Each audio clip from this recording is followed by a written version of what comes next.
Here I have Mercedes Vito, and let me show you how to allow the automatic software update on this car. So at the very beginning, let's start by using the home screen. Let's swipe to the left until you see the car icon to open the settings. Then you can use the top menu, and from the top menu, let's choose here the system. From the system, let's use the left menu to select the software update. As you can see here, you can tap Allow Software Updates. So allow software update settings. By activating these settings, you will receive notification about the availability of software update.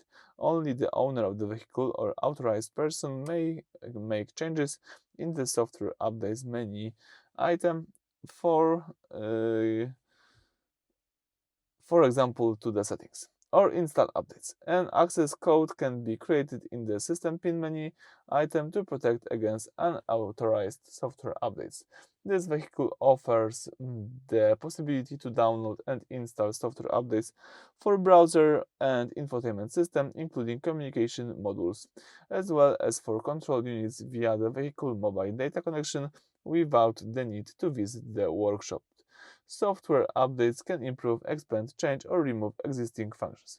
So you have to be aware of this, and if you would like to allow the updates to happen, let's just use this switcher. Let's wait. As you can see, there is no available update, so right now your car is up to date. So thank you for watching. Please subscribe to our channel and leave thumbs up.